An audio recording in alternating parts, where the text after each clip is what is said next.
মাৰ্ঘেৰিটা আম আদমি পাৰ্টিৰ যিজন ইনচাৰ্জ ৰূপম ঘোষ ডাঙৰীয়া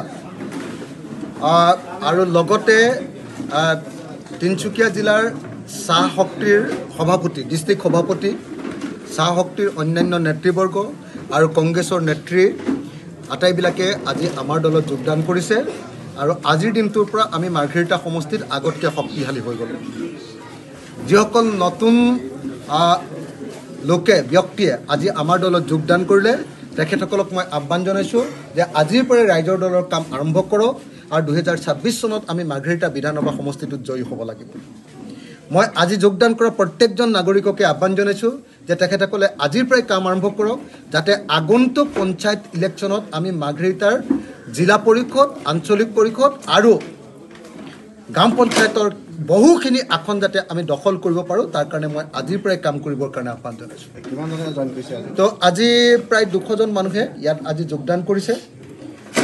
আম আদমি পাৰ্টিৰ আমাৰ ৰূপম ঘোষৰ নেতৃত্বত আৰু বাইদেউৰ নেতৃত্বত আজি সকলো সদস্যই যোগদান কৰিছে। মই সকলোকে আমাৰ দললৈ আদৰণি জনাইছোঁ আৰু এনেকৈ ৰাইজৰ দলৰ প্ৰতি সমগ্ৰ অসমতে যি ধৰণৰ আস্থা যি ধৰণৰ বিশ্বাস আৰু বিশ্বাস পোষণ কৰাৰ যি জোৱাৰ উঠিছে সেই জোৱাৰৰ কাৰণে মই আজি মাৰ্ঘেৰিটাত যোগদান কৰা সকলো নাগৰিককে আমাৰ শুভেচ্ছা আমাৰ ধন্যবাদ আমাৰ অভিবাদন আমাৰ কৃতজ্ঞতা জ্ঞাপন কৰি 2026 চনত ৰাইজৰ দলক বাদ দি অসমত কোনো দলে চৰকাৰ কৰিব নোৱাৰে। 2026ত ৰাইজৰ দলে 20ৰ পৰা 25খন আসন লাভ কৰিবই। কোনো দলে যি দলে চৰকাৰ গঠন কৰিব বিচাৰে সেই দলে হয় ৰাইজৰ দলৰ সহযোগিতা ল'ব লাগিব নহ'লে ৰাইজৰ দলক সহযোগিতা কৰিব লাগিব। কোনো দলে 2026 চনত ৰাইজৰ দলক বাদ দি কেতিয়াও নিৰ্বাচিত হ'ব নোৱাৰিব। দ্বিতীয় কথাটো হ'ল যে ৰাইজৰ দলৰ প্ৰতিজ্ঞা ৰাইজৰ দলৰ সংকল্প হ'ল আমি হিমন্ত বিশ্ব শৰ্মাৰ নেতৃত্বাধীন বিজেপি চৰকাৰক পৰাভূত কৰিম। হিমন্ত বিশ্ব শৰ্মাৰ হিন্দুত্ববাদী চৰকাৰখন বিজেপিৰ হিন্দু সাম্প্ৰদায়িক চৰকাৰ আৰু AIDFৰ বদৰুদ্দিন আজমলৰ মুছলমান সাম্প্ৰদায়িক চৰকাৰ দল এই দুইটা দলকে আমি ব্ৰহ্মপুত্ৰত উটুৱাই দিম আৰু 2026 চনত আমি এখন ধৰ্মনিৰপেক্ষ আৰু গণতান্ত্ৰিক চৰকাৰ গঠন কৰি অসমৰ সকলো জাতি ধৰ্ম বৰ্ণৰ মানুহক ন্যায় প্ৰদান কৰিম আৰু অসমত শান্তিৰে উন্নতিৰ প্ৰগতিশীলতাৰ দিশত আগবাঢ়ি যাবৰ কাৰণে আমি যত্নবান হ'ম। আমি যদি সঁচাকৈ 2026ত চৰকাৰ গঠন কৰিব পাৰোঁ বা চৰকাৰ গঠনত সহযোগিতা কৰিব পাৰোঁ তেতিয়াহ'লে 5টা কাম আমি কৰিম। 1 নম্বৰ 5 বছৰৰ ভিতৰতে অসমৰ সকলো পথাৰত পানী যোগান দি বছৰৰ সকলো সময়তে খেতি কৰাৰ ব্যৱস্থা কৰিম। 2 নম্বৰ সকলো উৎপাদিত বস্তুৰ মিনিমাম ছাপৰ্ট প্ৰাইচ অতি কমেও মানে এটা দাম দিম। 3 নম্বৰ আমাৰ ব্যৱসায়বিলাক অসমৰ স্থানীয় মানুহৰ হাতলৈ আমি আনিম যিবিলাক অসমত স্থায়ী বাসিন্দা তেওঁলোকৰ হাতলৈ আনিম। 4 নম্বৰ অসমৰ প্ৰতিখন গাঁৱে গাঁৱে সৰু সুৰা ইণ্ডাষ্ট্ৰী ক্ষুদ্ৰ উদ্যোগ প্ৰতিষ্ঠা কৰি অসমৰ প্ৰত্যেকজন নাগৰিকক আমি কৰ্মসংস্থাপন দিম।